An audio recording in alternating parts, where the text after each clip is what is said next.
Dears, എല്ലാവർക്കും ദിജോസ് വേൾഡിൻ്റെ പുതിയൊരു വീഡിയോയിലേക്ക് സ്വാഗതം. മെഡിസിനുകൾ കൃത്യമായിട്ട് കഴിച്ചിട്ടും ഹോം റെമഡീസ് കൃത്യമായി ചെയ്തിട്ടും അതല്ലാതെയും നാച്ചുറലി ഓവുലേഷൻ നടക്കുന്ന ഒരുപാട് പേർക്കുള്ള സംശയമാണ്.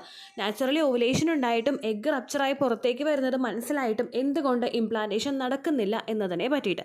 അപ്പോൾ ഇന്നത്തെ വീഡിയോയിൽ സംസാരിക്കാനായിട്ട് പോകുന്നത് ഇംപ്ലാന്റേഷൻ നടക്കാനായിട്ട് നമുക്ക് ചെയ്യാൻ പറ്റുന്ന കുറച്ച് കാര്യങ്ങളെ പറ്റിയിട്ടാണ്.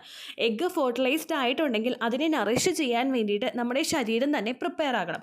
അതിനെ പ്രിപ്പയർ ആക്കാൻ വേണ്ടിയിട്ട് നമുക്ക് എന്തെല്ലാം കാര്യങ്ങൾ ആഫ്റ്റർ ഓവുലേഷൻ ചെയ്യാൻ പറ്റുമെന്ന് ഡീറ്റെയിൽഡ് ആയിട്ട് ഇന്നത്തെ വീഡിയോയിൽ സംസാരിക്കുന്നുണ്ട് കേട്ടോ. ഒരുപാട് പേര് ചോദിക്കുന്നുണ്ട്, ചേച്ചി ഓവുലേഷൻ കഴിഞ്ഞിട്ട് ഏതെല്ലാം ഫ്രൂട്ട്സ് കഴിച്ച് കഴിഞ്ഞാൽ പ്രഗ്നൻസി കിട്ടും, ഏതെല്ലാം ഫ്രൂട്ട്സ് ആണ് നമ്മൾ അവോയ്ഡ് ചെയ്യേണ്ടത്, അതുപോലെ പ്രഗ്നൻസി ട്രൈ ചെയ്യുന്ന സമയത്ത് എളുപ്പത്തിൽ പ്രഗ്നൻസി കിട്ടാൻ ഏതെല്ലാം ഫ്രൂട്ട്സ് കഴിക്കണം, അങ്ങനെയൊക്കെ ചോദിക്കുന്ന ഒരുപാട് പേരുണ്ട്. അവർക്ക് ഏറ്റവും എഫക്റ്റീവ് ആയിട്ടുള്ള 10 ഫ്രൂട്ട്സിനെ പറ്റിയിട്ടാണ് ഇന്നത്തെ വീഡിയോയിൽ സംസാരിക്കുന്നത് കേട്ടോ. സ്ത്രീകളാണെങ്കിലും പുരുഷന്മാരാണെങ്കിലും ഈ ഫ്രൂട്ട്സ് കഴിക്കുന്നത് നിങ്ങൾക്ക് ഫെർട്ടിലിറ്റി വർദ്ധിപ്പിക്കാൻ വേണ്ടിയിട്ടും ഓവുലേഷൻ കഴിഞ്ഞിട്ടുള്ള സമയങ്ങളിൽ ഇത് കഴിക്കുന്നത് പ്രഗ്നൻസി പിടിച്ചു കിട്ടുന്നതിനും ഇംപ്ലാന്റേഷൻ സക്സസ്ഫുൾ ആവുന്നതിനും വേണ്ടിയിട്ട് സഹായിക്കുന്നുണ്ട് കേട്ടോ. അപ്പോൾ ഏതൊക്കെയാണെന്ന് നമുക്ക് നോക്കാം. വീഡിയോ നമുക്ക് സ്റ്റാർട്ട് ചെയ്യാം. ഏറ്റവും ആദ്യത്തെ കാറ്റഗറിയിൽ വരുന്നത് ആപ്പിൾ ആണ്. നമുക്ക് ഈസിലി അവൈലബിൾ ആയിട്ടുള്ള ഒരുപാട് എക്സ്പെൻസ് വരാത്ത തരത്തിലുള്ള ഒരു ഫ്രൂട്ടാണ് ആപ്പിൾ എന്ന് പറയുന്നത്. ഇത് അണ്ടത്തിന്റെയും ബീജത്തിന്റെയും ഗ്രോത്ത് നല്ലതുപോലെ ഉണ്ടാകാൻ വേണ്ടിയിട്ട് സഹായിക്കുന്ന ഒരു ഫ്രൂട്ടാണ്. ഇത് റിച്ച് ഇൻ ആന്റി ഓക്സിഡൻസ് ആണ്. അതുപോലെ തന്നെ ഇതിൽ ഒരുപാട് കണ്ടന്റ്സ് അടങ്ങിയിട്ടുണ്ട്. അയണിന്റെ കണ്ടന്റ്, മറ്റു പല വിറ്റമിൻസും ആപ്പിളിൽ അടങ്ങിയിട്ടുണ്ട്. അപ്പൊ അതുകൊണ്ട് ഫെർട്ടിലിറ്റി ട്രീറ്റ്മെന്റുകൾ എടുക്കുന്നവരും ഓവുലേഷൻ കഴിഞ്ഞിട്ടുള്ള സമയങ്ങളിൽ ആപ്പിൾ കഴിക്കുന്നത് നല്ലതായിരിക്കും. ക്വാളിറ്റി ഉള്ള ഒരു അണ്ടവും ബീജവും ഉണ്ടെങ്കിൽ മാത്രമേ മറ്റുള്ള ക്രോമസോമൽ അബ്നോർമാലിറ്റീസ് ഒന്നും കുഞ്ഞിനില്ലാതെ ബർത്ത് ഡിഫക്റ്റ് ഒന്നും വരാതെ കറക്റ്റ് ഗ്രോത്തും ഡെവലപ്മെന്റും ഉണ്ടാകാൻ വേണ്ടിയിട്ട് അത് സഹായിക്കുകയുള്ളൂ. അതിന് നമ്മൾ ചെയ്യേണ്ടത് എഗ്ഗിനെ സ്പെർമിനെ ക്വാളിറ്റി ഉള്ളതാക്കി വളർത്തിക്കൊണ്ട് വരിക എന്നുള്ളതാണ്. അതിന് വേണ്ടിയിട്ട് നിങ്ങൾക്ക് ആപ്പിൾ കഴിക്കാവുന്നതാണ് കേട്ടോ. രണ്ടാമത്തേതാണ് ബനാന.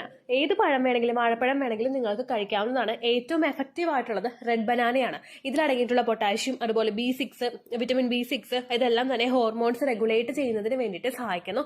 അണ്ടത്തിന്റെയും ബീജത്തിന്റെയും ഗ്രോത്തിനും ഡെവലപ്മെന്റിനും എംബ്രിയോയുടെ കൃത്യമായിട്ടുള്ള ഫോർമേഷനും വേണ്ടിയിട്ട് ഇത് സഹായിക്കുന്നുണ്ട്.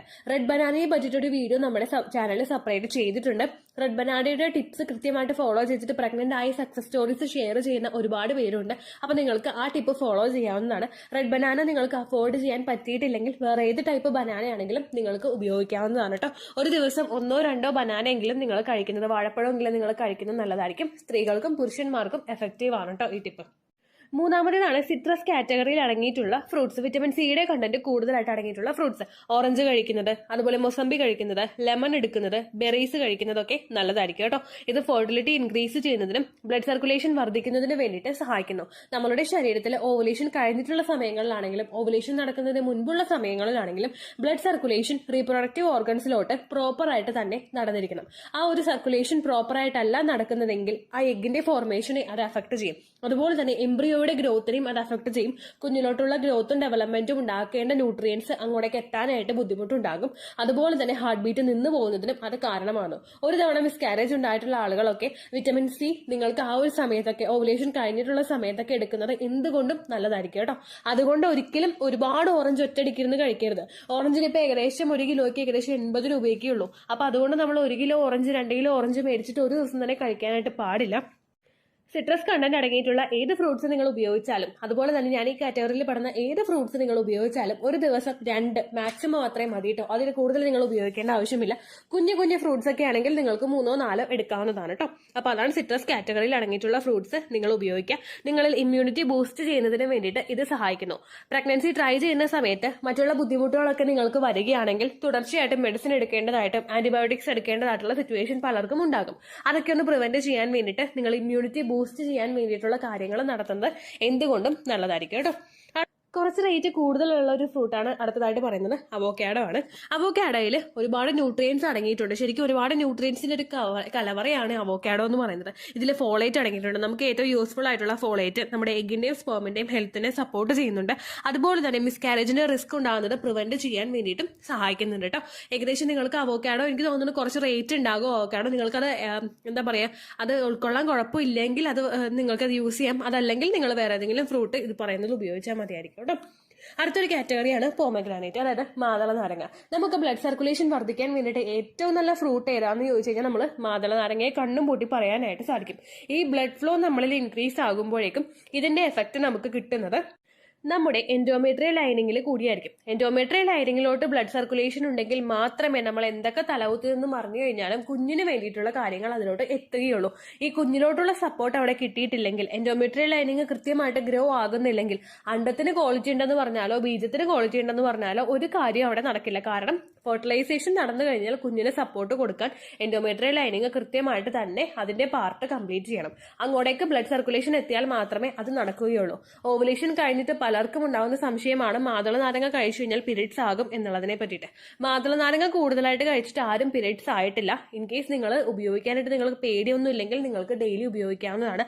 അതല്ലെങ്കിൽ 2-3 ദിവസം കൂടുമ്പോൾ നിങ്ങൾ ഉപയോഗിക്കുക. അത്രമാത്രം എഫക്റ്റീവ് ആണ് കേട്ടോ മാതള നാരങ്ങ. എന്റെ പ്രഗ്നൻസി സമയത്ത് ഫസ്റ്റ് പ്രഗ്നൻസിയിലൊക്കെ ഞാൻ മാതള നാരങ്ങ നല്ലോണം ഉപയോഗിച്ചിട്ടുണ്ട്. എനിക്ക് മിസ്കാരേജ് ഒന്നും ആയിട്ടില്ല. പിന്നെ ഓരോരുത്തർക്കും ഓരോ സിറ്റുവേഷൻ ആണ്, അതുകൊണ്ട് നമുക്ക് അടച്ചങ്ങോട്ട് പറയാനും പറ്റില്ല.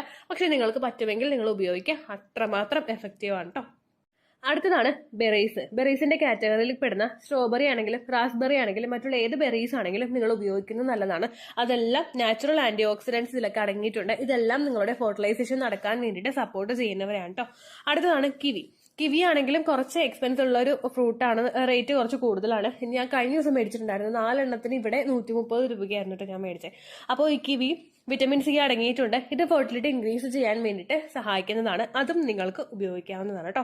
അടുത്തതാണ് ഡ്രാഗൺ ഫ്രൂട്ട്. ഡ്രാഗൺ ഫ്രൂട്ടിൽ അടങ്ങിയിട്ടുള്ള ന്യൂട്രിയൻസ് ഉപയോഗിച്ചിട്ടാണെങ്കിലും അണ്ടത്തിന്റെയും ബീജത്തിന്റെയും ക്വാളിറ്റി ഒരുപാട് ഇൻക്രീസ് ചെയ്യാൻ വേണ്ടിയിട്ട് അത് സഹായിക്കുന്നുണ്ട്. അതുപോലെ തന്നെ എംബ്രിയോയുടെ സപ്പോർട്ടിനും ഗ്രോത്തിനും ഇത് സഹായിക്കും കേട്ടോ. അടുത്തതാണ് പാഷൻ ഫ്രൂട്ട്. നമുക്ക് ഒരുപാട് വീടുകളിലൊക്കെ ഈ പാഷൻ ഫ്രൂട്ട് ഇപ്പോൾ ഉണ്ടാകും. പാഷൻ ഫ്രൂട്ട് നല്ലതാണ് നമ്മൾ കഴിക്കാൻ വേണ്ടിയിട്ട്. വിറ്റമിൻ സി ഉണ്ട് ഇതിനകത്ത്. അതുപോലെ തന്നെ ഇതിനകത്ത് ഡയറ്ററി ഫൈബർ നല്ലപോലെ അടങ്ങിയിട്ടുണ്ട്. അതുപോലെ ഓവറോൾ റീപ്രൊഡക്റ്റീവ് ഹെൽത്തിനെ സപ്പോർട്ട് ചെയ്യുന്ന ഒരുപാട് കാര്യങ്ങൾ പാഷൻ ഫ്രൂട്ടിൽ അടങ്ങിയിട്ടുണ്ട്. പാഷൻ ഫ്രൂട്ട് ഇട്ട് കഴിക്കുമ്പോഴേക്കും നമ്മൾ ചില ആളുകൾ ഇതിൽ പഞ്ചസാര കൂടുതലിട്ട് കഴിക്കാറുണ്ട് കേട്ടോ. നിങ്ങൾ അങ്ങനെയൊന്നും കഴിക്കേണ്ട ആവശ്യമില്ല. കാരണം ഓവറായിട്ട് ഷുഗർ ആഡ് ചെയ്തിട്ട് ഇത് കഴിച്ചു കഴിഞ്ഞാൽ അതിന്റെ ഗുണം നമുക്ക് ശരീരത്തിൽ കിട്ടില്ല. അതുപോലെ തന്നെ PCOD ഉള്ള ആളുകൾക്കാണെങ്കിലും പാഷൻ ഫ്രൂട്ട് എടുത്തിട്ട് അതിൽ ഒരുപാട് ഷുഗർ ഇട്ട് കഴിക്കുന്നതും നല്ലതല്ല. അതുകൊണ്ട് പാഷൻ ഫ്രൂട്ട് ഡയറക്റ്റ് ആയിട്ട് നിങ്ങൾ കഴിക്കാനായിട്ട് ശ്രദ്ധിക്കുക. ഒട്ടും പറ്റുന്നില്ലെങ്കിൽ ഒരിച്ചിരി മാത്രം നിങ്ങൾ പഞ്ചസാര ആഡ് ചെയ്തിട്ട് കഴിക്കാനായിട്ട് ശ്രദ്ധിക്കുക കേട്ടോ. പിന്നീടാണ് വരുന്ന ഒരു കാറ്റഗറിയാണ് ഗ്രേപ്സ്. ഗ്രേപ്സും അതുപോലെ തന്നെ നമ്മൾ കറുത്ത കളറിലെ മുന്തിരിയാണെങ്കിലും പച്ച കളറിലാണെങ്കിലും ഫെർട്ടിലിറ്റി വർദ്ധിപ്പിക്കാൻ വേണ്ടിയിട്ട് സഹായിക്കുന്നുണ്ട്. ഇത് ചില ആളുകൾക്കൊക്കെ ഗ്രേപ്സ് കഴിച്ചു കഴിഞ്ഞാൽ ചൊറിച്ചിലും ബുദ്ധിമുട്ടൊക്കെ ഉണ്ടാകും. അങ്ങനെയുള്ളവർ സൈഡ് എഫക്ട്സ് എന്തെങ്കിലും നിങ്ങൾക്ക് വരുന്നുണ്ടോ എന്ന് നോക്കിയിട്ട് മാത്രം ഉപയോഗിച്ചാൽ മതിയായിരിക്കും കേട്ടോ. അടുത്ത കാറ്റഗറിയിൽ വരുന്നതാണ് പേരയ്ക്ക. നമ്മുടെയൊക്കെ വീടുകളിൽ അവൈലബിൾ ആയിട്ടുള്ളതാണ് പേരയ്ക്ക. അത് നിങ്ങൾ ഉപയോഗിക്കാനായിട്ട് ശ്രദ്ധിക്കുക. പുറത്തുനിന്ന് മേടിച്ച് കഴിക്കുന്ന പേരയ്ക്ക എനിക്ക് തോന്നുന്നത് ഭയങ്കര വലുതാണ്. അപ്പോൾ അങ്ങനെയൊക്കെ വരുമ്പോഴേക്കും അതിൽ എന്തെങ്കിലും കെമിക്കലൊക്കെ ആഡ് ചെയ്തിട്ടുണ്ടാകും. അപ്പോൾ അങ്ങനെയുള്ളതൊക്കെ നിങ്ങൾ ഉപയോഗിക്കാതിരിക്കുക. നല്ലതായിട്ട് നിങ്ങൾ കാണുമ്പോൾ നല്ലതായിട്ട് തോന്നുന്ന ടൈപ്പ് പേരയ്ക്ക നിങ്ങൾ ഉപയോഗിക്കുന്നത് നല്ലതാണ്. പേരയ്ക്ക മാത്രമല്ല, പേരയ്ക്കയുടെ ഇലയും അത്രമാത്രം എഫക്റ്റീവാണ്. നമ്മുടെ ഫെർട്ടിലിറ്റി വർദ്ധിപ്പിക്കാൻ വേണ്ടിയിട്ടും ക്വാളിറ്റിയുള്ള അണ്ടവും ബീജവും ഒക്കെ ഉണ്ടാവാൻ വേണ്ടിയിട്ട് സഹായിക്കുന്നവയാണ് ഇത്രയും ഫ്രൂട്ട്സ് കേട്ടോ. പുറത്തുനിന്ന് മേടിക്കുന്ന ഫ്രൂട്ട്സ് നമ്മൾ ഉപയോഗിക്കുമ്പോഴേക്കും അത് നല്ലതുപോലെ ക്ലീൻ ചെയ്തിട്ട് ഉപയോഗിക്കാനായിട്ട് നിങ്ങൾ ശ്രദ്ധിക്കുക. ആപ്പിളൊക്കെ ചില ആളുകളുടെ തൊലി ചെത്തിയിട്ട് ഉപയോഗിക്കുന്നവരുണ്ട്. ആപ്പിളിന്റെ തൊലിയിലാണ് കൂടുതൽ ഹെൽപ്ഫുൾ ആയിട്ടുള്ള കാര്യങ്ങൾ അടങ്ങിയിട്ടുള്ളത്. അപ്പൊ അതുകൊണ്ട് നിങ്ങളത് വെള്ളത്തിലിട്ട് നല്ലതുപോലെ മഞ്ഞപ്പൊടിയും ഉപ്പൊക്കെ ഇട്ട് നല്ലതുപോലെ കഴുകിയതിനു ശേഷം ഒരുപാട് നേരം വെള്ളത്തിലിട്ട് കഴുകി നല്ല വൃത്തിയാക്കിയതിനു ശേഷം നിങ്ങൾ ഉപയോഗിക്കുക.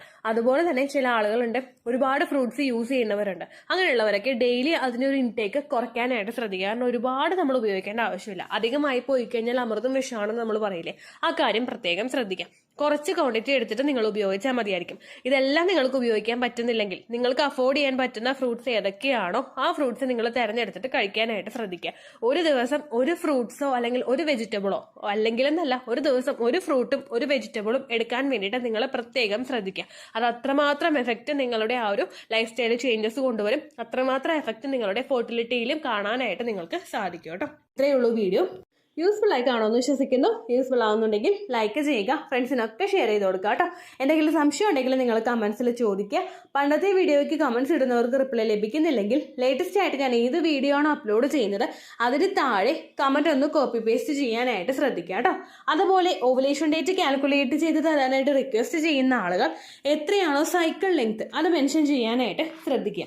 സൈക്കിൾ ലെങ്ത് എന്നതുകൊണ്ട് ഉദ്ദേശിച്ചത് ഓരോ മാസവും എത്ര ദിവസം കൂടുമ്പോഴാണോ ബ്ലീഡിങ് വരുന്നത് അതാണ് സൈക്കിൾ ലെങ്ത്.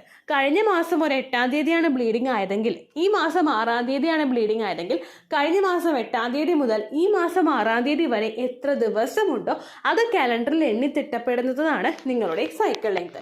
സൈക്കിൾ ലെങ്ത് നമ്മൾ കൃത്യമായിട്ട് കാൽക്കുലേറ്റ് ചെയ്യുകയാണെങ്കിൽ ഓവുലേഷൻ ഡേറ്റ് എളുപ്പത്തിൽ കണ്ടുപിടിക്കാൻ വേണ്ടിയിട്ട് ഒരുപാട് ആപ്ലിക്കേഷൻസും ഒരുപാട് ഓൺലൈൻ ആയിട്ടുള്ള വെബ്സൈറ്റുകളും ഇന്ന് നമുക്ക് അവൈലബിൾ ആണ്. പ്ലേ സ്റ്റോറിൽ പോയിട്ട് ഓൺലൈൻ ഓവുലേഷൻ ട്രാക്കർ എന്ന് ടൈപ്പ് ചെയ്ത് കഴിഞ്ഞാൽ നിങ്ങൾക്ക് അതുമായിട്ട് ബന്ധപ്പെട്ടിട്ടുള്ള ആപ്ലിക്കേഷൻസ് കിട്ടും. അത് പറ്റുന്നില്ല എങ്കിൽ ഗൂഗിളിൽ പോയിട്ട് ഓൺലൈൻ ഓവുലേഷൻ കാൽക്കുലേറ്റർ എന്ന് ടൈപ്പ് ചെയ്ത് കഴിഞ്ഞാൽ അതുമായിട്ട് ബന്ധപ്പെട്ടിട്ടുള്ള വെബ്സൈറ്റുകൾ നിങ്ങൾക്ക് കിട്ടും. അതിൽ നിങ്ങളുടെ ലാസ്റ്റ് മന്തിലെ മെൻസ്ട്രേഷൻ്റെ ഡേറ്റും ഒപ്പം ഞാൻ ഈ പറഞ്ഞ രീതിക്ക് നിങ്ങൾ കാൽക്കുലേറ്റ് ചെയ്യുന്ന സൈക്കിൾ ലെങ്ത്തും എൻ്റർ ചെയ്ത് കൊടുക്കുകയാണെങ്കിൽ നിങ്ങൾക്ക് കൃത്യമായിട്ട് ഓവുലേഷൻ ഡേറ്റ് കണ്ടുപിടിക്കാനായിട്ട് സാധിക്കും. ഫെർട്ടൈൽ ടൈം പീരീഡും നിങ്ങൾക്ക് കിട്ടും. അതായത് എത്ര ദിവസം മുതൽ കോൺടാക്ട് ചെയ്ത് തുടങ്ങിക്കഴിഞ്ഞാൽ നിങ്ങൾ പ്രഗ്നൻ്റ് ആകും എന്നുള്ളൊരു ഡേറ്റും നിങ്ങൾക്ക് പ്രോപ്പറായിട്ട് കിട്ടും കേട്ടോ. ഇത് കാൽക്കുലേറ്റ് ചെയ്യുന്ന സമയത്ത് സൈക്കിൾ ലെങ്ത് കാൽക്കുലേറ്റ് ചെയ്യുന്ന സമയത്ത് നിങ്ങളുടെ ആ ഒരു കലണ്ടറിൽ നോക്കി തന്നെ നിങ്ങൾ കാൽക്കുലേറ്റ് ചെയ്യുക. പല മാസങ്ങളിലും 30-31 ദിവസമുണ്ട്, അതുകൊണ്ടാണ് അങ്ങനെ പറഞ്ഞത്. ഒപ്പം നിങ്ങൾക്ക് ബ്ലീഡിങ് തുടങ്ങിയ ദിവസത്തിന് വേണം നിങ്ങൾ ഡേ 1 ആയിട്ട് എടുക്കാൻ വേണ്ടിയിട്ട്. സ്പോട്ടിങ് തുടങ്ങിയ ദിവസത്തിനെ, അതായത് ചെറുതായിട്ട് ഡിസ്ചാർജ് പോയി തുടങ്ങിയ ദിവസത്തിനെ നിങ്ങൾ കൺസിഡർ ചെയ്യേണ്ട ആവശ്യം ഇല്ല കേട്ടോ. അപ്പോൾ ഇത്രയേ ഉള്ളൂ വീഡിയോ. അടുത്തൊരു വീഡിയോ ആയിട്ട് നമുക്ക് വീണ്ടും കാണാം. ബൈ.